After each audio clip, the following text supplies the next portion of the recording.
Hello everyone, thank you very much for giving me a moment of your time. Let me get right down to brass tacks. There is Abantu, there is UbuNTU, there is IsiNTU, then there is Angoni, which is the bastardized version of Angoni, which means I don't sin. Now, if you look at the word sin in and of itself, you've been taught to have a religious understanding of what the word actually means, but the word is actually acronomical. S stands for state, I stands for inverted, N stands for nature. The state of inverted nature. That is what sin is. So sin is to miss the mark or to be unnatural. So the state of inverted nature is the state of being unnatural. So Abantu describes the physiological manifestation of the species, all right? Ubuntu describes the nature of the species, and Ubuntu is called Ubuntu because it says something about Abantu, no one else, nothing else. It's called Ubuntu because it says something about Abantu. Now let me ask you a question. If you see a chimpanzee, for example, sharing its food with another chimpanzee, are you going to refer to that as kindness, or are you going to refer to that as Ubuntu? Ubuntu says something about Abantu. If you see a snake acting kind towards another creature, if you see a dog demonstrating that kindness, is that Ubuntu? You can't call it Ubuntu because Ubuntu describes the nature of Abantu. And then it goes further. It talks about IsiNTU. Now, IsiNTU is basically how Ubuntu live in terms of maintaining their spirituality. You can say a spiritual system. And then you have Angoni, which means I am aligned. Not in the religious sense, it means I am aligned with the will and the law of Uqamatu Mvelinqangi. And Umvelinqangi is the animating principle, the source, the cause to this effect. And the law of Uqamatu Mvelinqangi was not written in a book. It was written in their bodies. It was written in their minds. It was written in their brains. It was written in their hearts. It was written in the grass. It was written in the season. It is written in the sun. It is written in the moon. It is written in nature. And so Angoni, meaning I don't sin, meaning I am aligned, I am not in the state of inverted nature. It means that I was never anti-nature. So the man of sin is the man who is anti-nature. Make sense? So Abantu, Ubuntu, IsiNTU, Angoni, meaning I don't sin, meaning I am aligned, meaning I am in the state of inverted nature, which means I am a part of nature. I am not against it. This is why the air was clean, because cleanliness is next to godliness.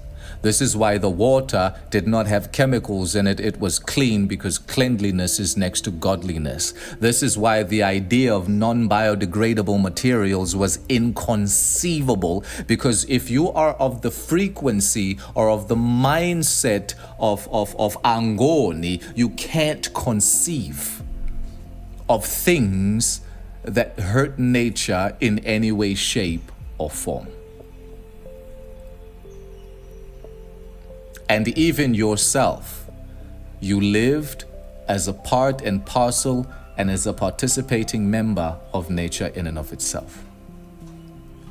IsiNTU was not a matter of rituals. As a matter of fact, when IsiNTU became about rituals, it was actually a sign of degeneracy. Yes, because now power, life became a matter of performance as opposed to a matter of being. Something as simple as ukugcakamelilanga had profound implications. Ukugcakamelilanga, what does the sun give? The sun is a life-giving force. The sun produces light, sound, vibration, and warmth. Where there is light, there is sound. Where there is sound, there is vibration. Where there is vibration, there is warmth. And these are the 4 cardinal principles of life. So basically, it is life entering your skin, interacting with the melanin compound and being dispersed all over your body to give you experience. It was basically life being added unto life freely without money and without price. When you drink water, it's not the water you're drinking, it is the electrical part of the water that you are drinking, the living essence of the water that you are now making a part of you. The air that you breathe, your body turns it into something which adds to you, which allows you to continue. The act of walking barefoot in the sun, or walking barefoot on the grass, which is now referred to as grounding. That was IsiNTU. When you interacted, you see it as work. The act of agrarianism, or the act of agrarian living, or the act of agriculture, the act of interacting with life on a daily basis, it was you adding life unto yourself. Because the work of interacting with nature, it was a spiritual thing. That was IsiNTU. That was living in the state of original nature as opposed to the state of inverted nature in which we are living today. This is why our ancestors didn't pay for food. You tell me, which is more of an advanced society? The society that doesn't pay to live, or the society that pays to live?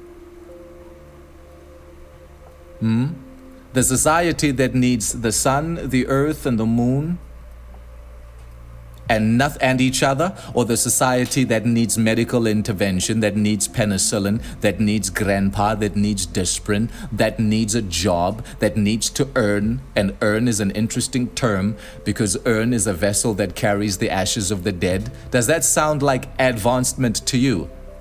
It sounds like dependency to me. The more needy you are, the more of a degenerate you are.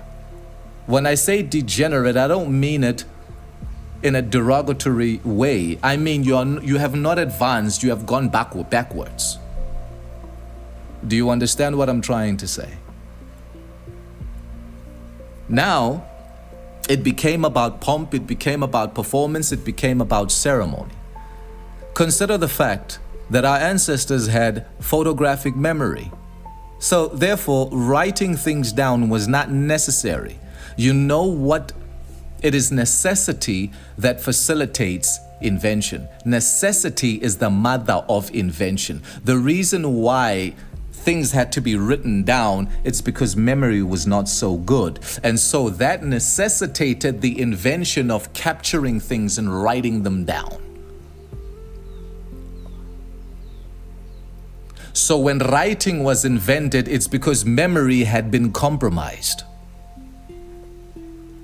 The remnants of the fact that our ancestors had photographic memories based on the fact that umuntu wayekwazi uzithutha azilande ade ayogcina naye ekugqibeleni. This is why stories were told orally, because it was taken for granted that you wouldn't forget. And now, because of all these frequencies and the bombardment, the noise in the atmosphere, the noise pollution, it has compromised your memory. Because now your mind is filled with thin things, various frequencies, and therefore remembering becomes extremely difficult. And so now you have to capture things. Now you have to write things down. This is the most advanced computer there was, and it used to work, and it used to work very well.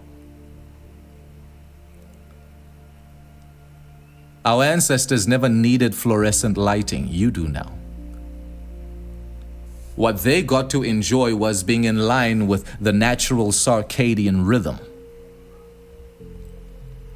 They didn't need artificial lighting. When they sat in their huts, in their rondavels that are shaped like wombs, it didn't take long before their mind, in the darkness, it didn't take long before their minds started generating light.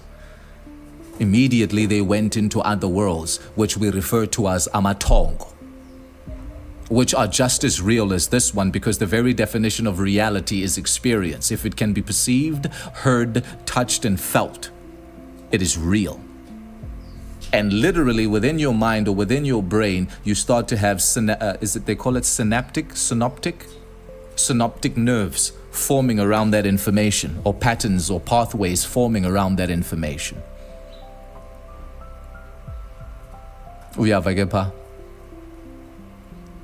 They bought milk without money and without price. You need to buy milk with money and with price. They lived for a living. You work for a living. How could you be more advanced than what they were? How could you even think that? Medicine was their food. Food was their medicine. Penicillin is your medicine. How could you be more advanced?